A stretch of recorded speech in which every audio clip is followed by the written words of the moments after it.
नमस्कार साथियों, मैं डॉक्टर दिनेश कुमार पांडे। साथियों, आज गणित के खंड में हम लोग संख्या पद्धति के अंतर्गत बात करेंगे परिमेय संख्याओं के महत्वपूर्ण प्रगुण के संबंध में, जिसमें मुख्य रूप से आज समतुल्यता का प्रगुण, सरलतम रूप का प्रगुण और परिमेय संख्याओं का क्रमायोजन। तो इसमें सबसे पहले हम समतुल्यता प्रगुण की बात करते हैं। सबसे पहले आज बात करते हैं किसकी? समतुल्यता प्रगुण। जैसा हम आप समतुल्यता प्रगुण के बारे में जब बात करते हैं तो कोई भी भिन्न परिमेय संख्या हम देते हैं। कोई भी परिमेय संख्या, जैसे मान लीजिए हमने परिमेय संख्या लिया 1/2। तो अब 1/2 के अंश और हर, इसमें 1/2 में इसका अंश का मान कितना है? 1, और हर का मान कितना है? 2। तो यहां हम क्या करते हैं? यहां 1/2 के अंश और हर, 1/2 के अंश और हर दोनों में क्रमशः आप गुणा करते जाएं। 2, 3, 4, 5, 6, इस तरह आप बढ़ते हुए आप गुणा करते चले जाए। तो इनसे जो संख्याएं प्राप्त होंगी या जो परिमेय संख्याएं हमको मिलेंगी गुणा करने के पश्चात, तो वह 1/2 का 2 से गुणा करेंगे तो 2/4, फिर 3 से गुणा करेंगे तो 3/6, 4 से गुणा करेंगे तो 4/8, उसी तरह 5 से गुणा करेंगे 5/10, और यह संख्याएं हमको मिलती चली जाएंगी। तो यह सभी संख्याएं जो हमें मिली हैं, यह सभी संख्याएं किसकी हैं? यह सभी संख्याएं 1/2 की समतुल्य परिमेय संख्याएं हैं। 1/2 की क्या है? समतुल्य परिमेय संख्याएं होती हैं। इसी तरह हम और परिमेय संख्याओं की बात करें, जैसे 4/5 है। अब इसकी समतुल्य परिमेय संख्या 2 से गुणा करें अंश और हर में। अंश में गुणा करेंगे 2 से तो 4 दूना 8, और हर में 5 दूना 10। उसी तरह 3 से गुणा करें तो 4 तिहाई 12 और 5 तिहाई 15, यानी 12/15। 4 से हम गुणा करेंगे तो 16/20। तो यह सभी जितनी संख्याएं परिमेय हैं, यह 4/5 की क्या है? 4/5 की समतुल्य परिमेय संख्याएं हैं। अगर हमसे पूछा जाता है कि इन संख्याओं के समतुल्य परिमेय संख्याएं ज्ञात कीजिए, तो उसमें हम 2, 3, 4, 5, 6 से गुणा करते जाएं तो हमें उसकी समतुल्य परिमेय संख्याएं प्राप्त हो जाती हैं।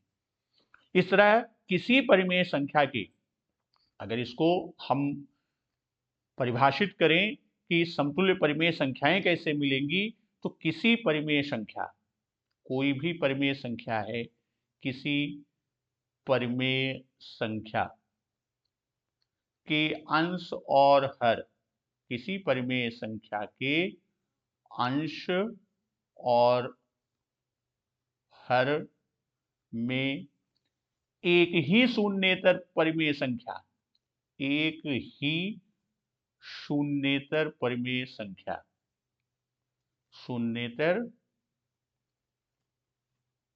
संख्या से परिमेय संख्या हमको प्राप्त करने के लिए क्या करना होगा? यहां हम एक ही शून्येतर पूर्णांक से गुणा करके, एक ही शून्येतर पूर्णांक से गुणा कर, पूर्णांक से गुणा करके हमें समतुल्य परिमेय संख्या मिलती है। गुणा करने पर समतुल्य परिमेय संख्याएं प्राप्त होती हैं।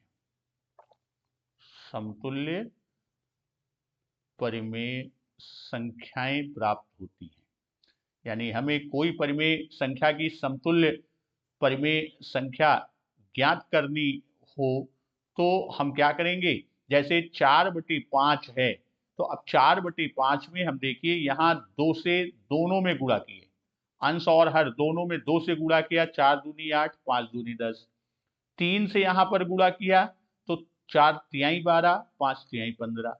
उसी तरह यहाँ पर 4 से गुणा किया तो 4 चौक 16, 4 पंचे 20। अब यहाँ एक प्रश्न हो सकता है आपके द्वारा कि यहाँ पर जो कहा गया किसी परिमेय संख्या के अंश और हर में एक ही शून्येतर पूर्णांक से, शून्येतर का मतलब शून्य के इतर। अब पूर्णांक में जैसा हम जानते हैं कि पूर्णांक में 3 तरह की संख्या, एक हमारा ऋण पूर्णांक होता है, एक धन पूर्णांक होता है और एक शून्य। तो शून्य के अलावा चाहे वो ऋण पूर्णांक से गुणा करें चाहे धन पूर्णांक से गुणा करें, किंतु शून्य से गुणा करने को मना किया। अब यहां ये चीज हम देखते हैं कि शून्य से गुणा करें तो क्या हो जाएगा। अब यहां कि अगर हम शून्य से गुणा करें, शून्य से गुणा करें तो हमें क्या मिलेगा, शून्य से गुणा करने पर क्या होता है। अब आइए इस पर देखते हैं शून्य से क्यों मना किया, शून्येतर पूर्णांक से गुणा करें।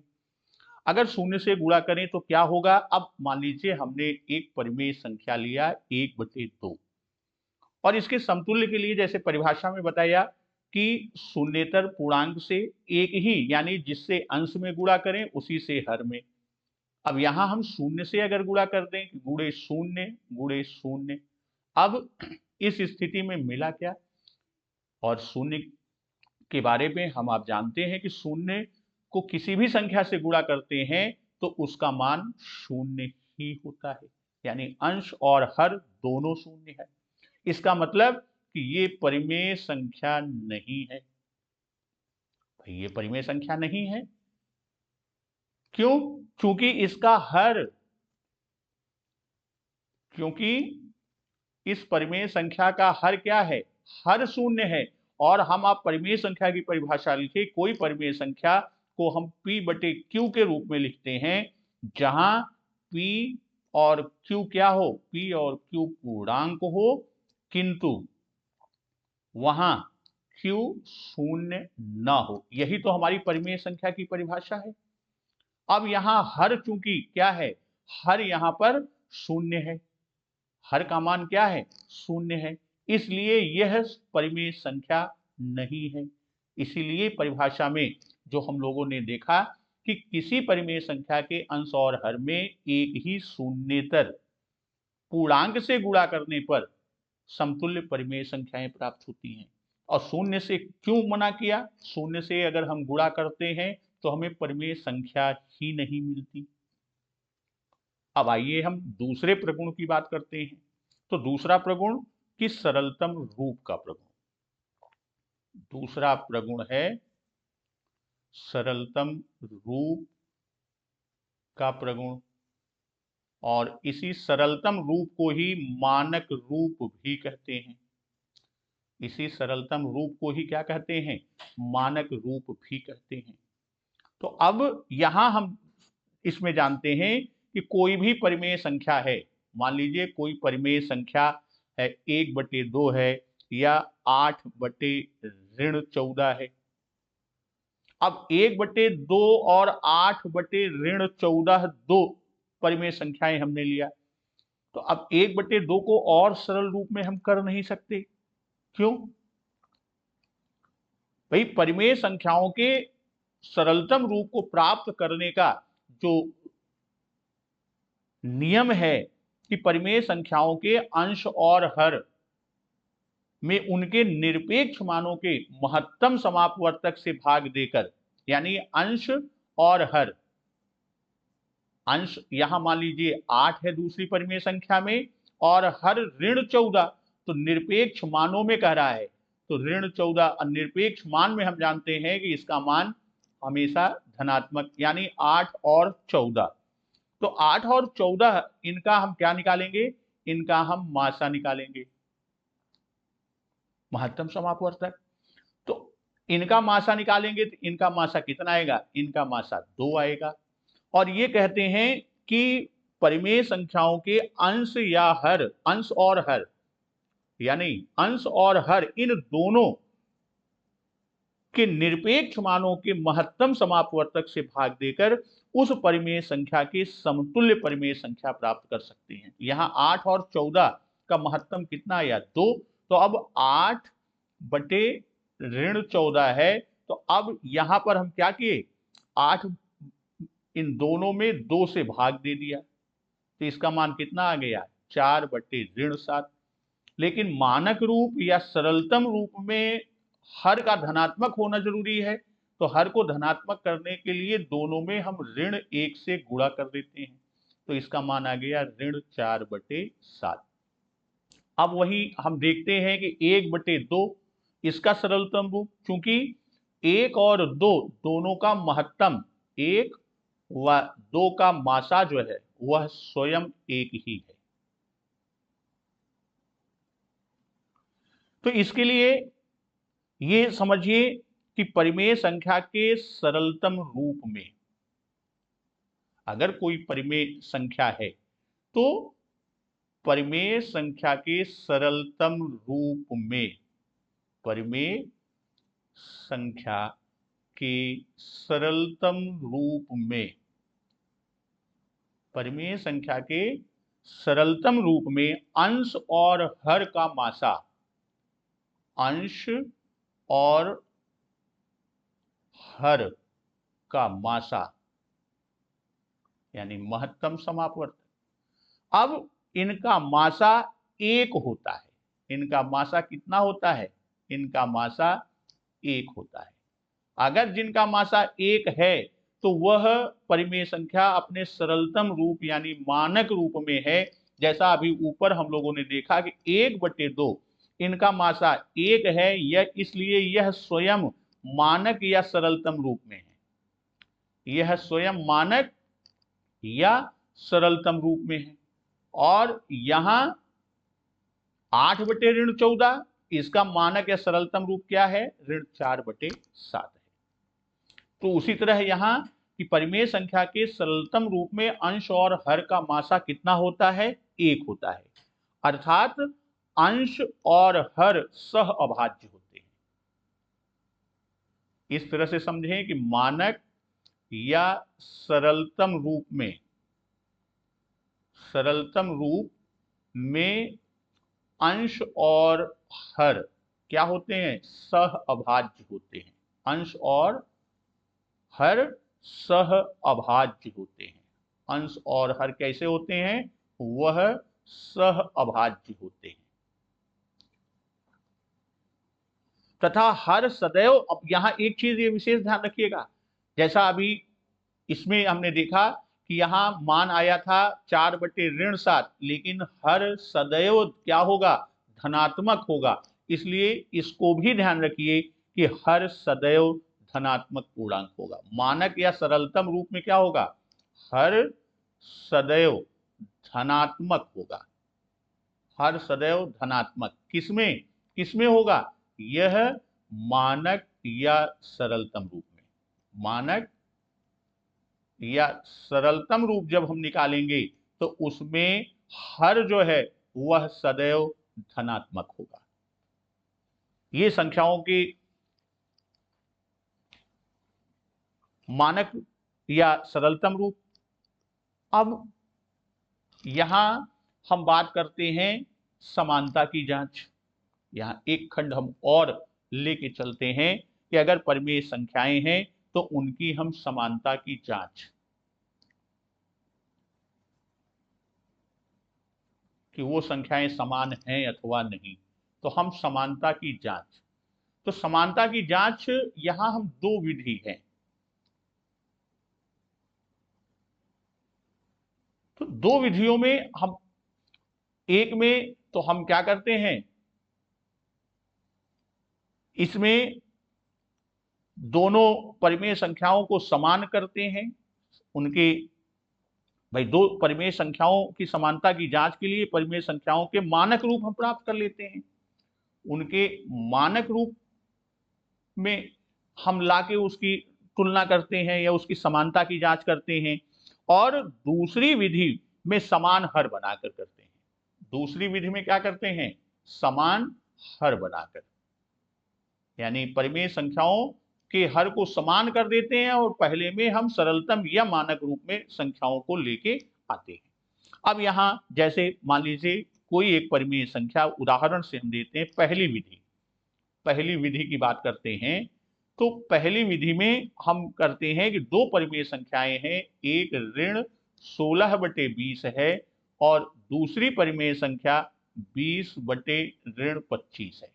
अब ये दो परिमेय संख्याओं की जांच पहली विधि मानक रूप से अगर हमको करना है तो हम क्या करेंगे, इनके सरलतम रूप को ले आएंगे।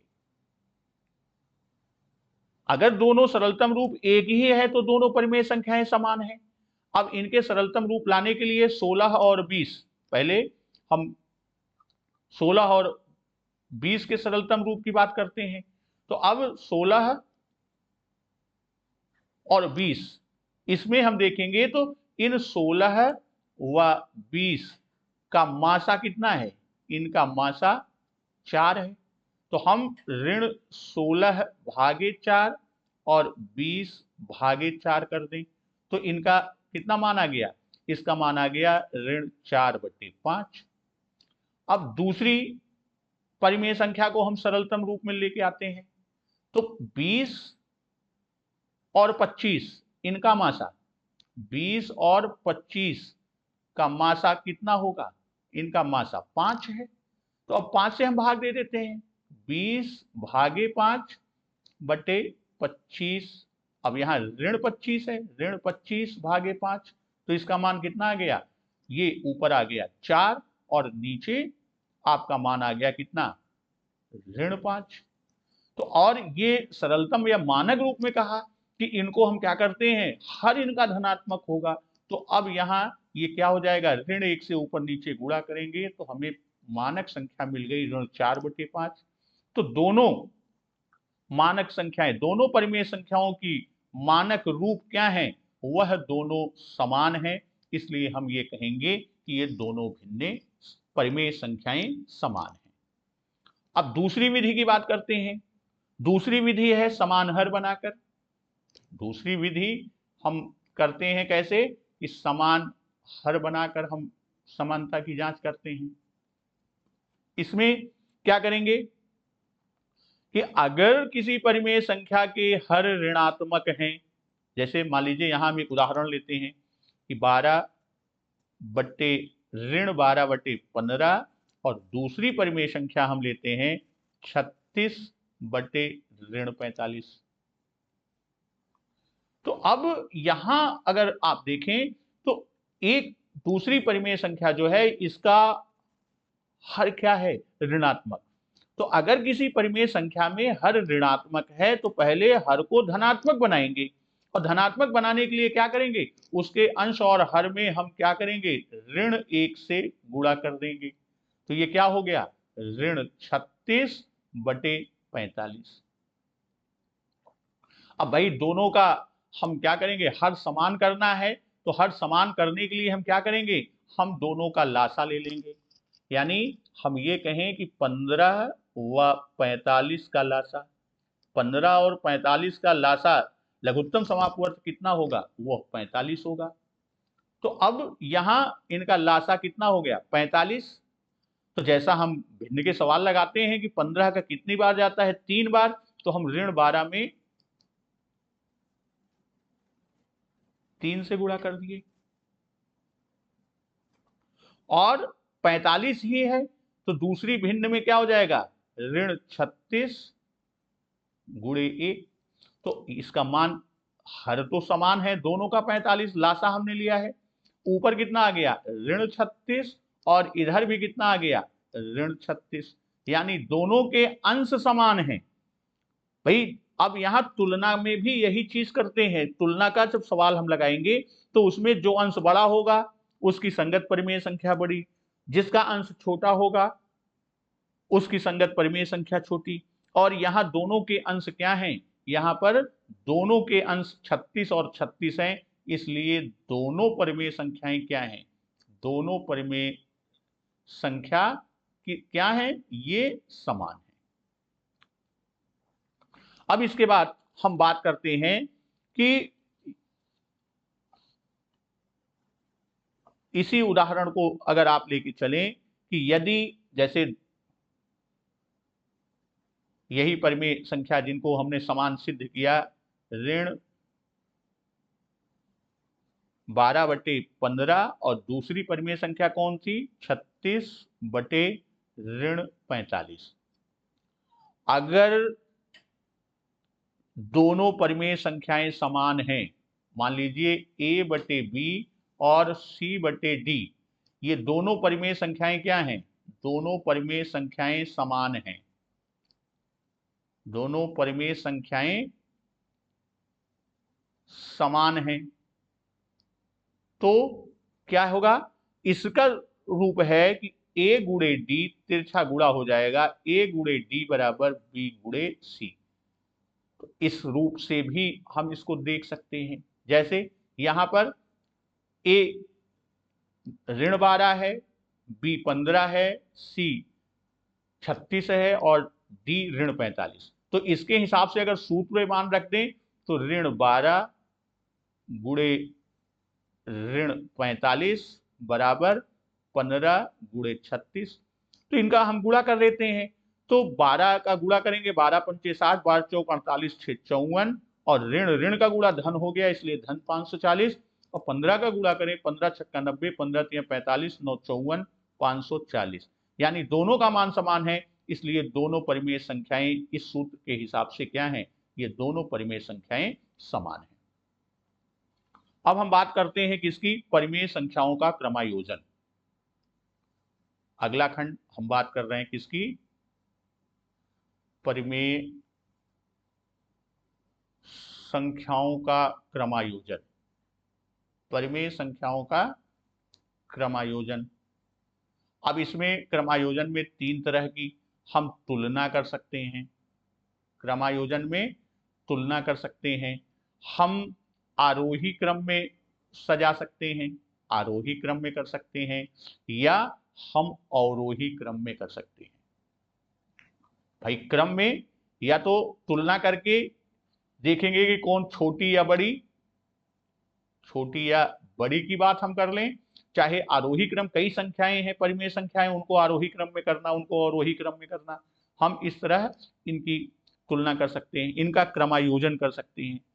अब इसको करने के लिए जैसे भाई हम पूर्णांक और भिन्न, पूर्णांक और भिन्न इन दोनों की तुलना करते हैं, ठीक उसी तरह हम परिमेय संख्याओं की भी तुलना कर सकते हैं, परिमेय संख्याओं की भी तुलना हम कर सकते हैं। तो अब पूरा यहां पर एक एग्जाम्पल से हम लोग इसको समझ लेते हैं, एक उदाहरण से, कि जैसे एक संख्या है ऋण 5/4 और दूसरी परिमेय संख्या है 7/9।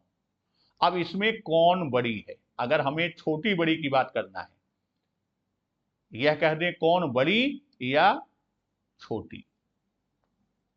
अब इस प्रश्न को करने के लिए सबसे पहले ये जैसे उसमें बात हुआ था कि संख्याओं में हर का धनात्मक होना जरूरी है, तो यहां 7/9 है कि हर को धनात्मक करने पर, इसके हर को जब हम धनात्मक करेंगे, हर को धनात्मक करने पर यह क्या हो जाएगा, यह ऋण 7/9 हो जाएगा, क्योंकि ऊपर और नीचे हम क्या करेंगे, ऋण 1 से गुणा कर देंगे, तो ये क्या हो गया, ऋण 7/9 हो जाएगा।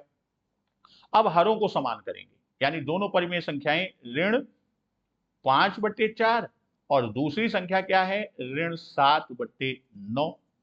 तो 9 और 4 का हम लघुत्तम लेके समान कर सकते हैं। यहां ये दोनों इस तरह की संख्या हैं कि इसमें हम क्या करते हैं कि इसमें 4 में, इसमें ऊपर नीचे 9 से गुणा किया और इसमें ऊपर नीचे 4 से गुणा कर दिया, तो ये हमें क्या मिल जाएगा, समान हर वाली, 9 चौक 36, 4 9 36। तो ये क्या हो गया, 5 9 45, ऋण 45/36, और दूसरी परिमेय संख्या हो जाएगी ऋण 28/36। तो अब यहां हम क्या करेंगे, यहां हम ये देखेंगे कि इन दोनों अंशों, दोनों परिमेय संख्याओं के अंशों में जिसका मान बड़ा होगा। अब यहां ऋण 28 जो है वह बड़ा है किससे? ऋण 45 से। तो इनके संगत परिमेय संख्या उसी के अनुसार होगी। इसका मतलब कि ऋण 28 किसका है? 7/9 का। तो यानी 7/ऋण 9 परिमेय संख्या बड़ी होगी किससे? ऋण 5/4 से। तो यहां पर हमने ये इसका, अब इसी के आधार पर हम इसका आरोही क्रम, अवरोही क्रम, छोटी संख्या, बड़ी संख्या, ये सभी तरह के प्रश्न इसको हम हल कर सकते हैं। दोस्तों अब अगले दिन अगले खंड के साथ हम आपसे मिलेंगे। तब तक नमस्कार, वंदे मातरम।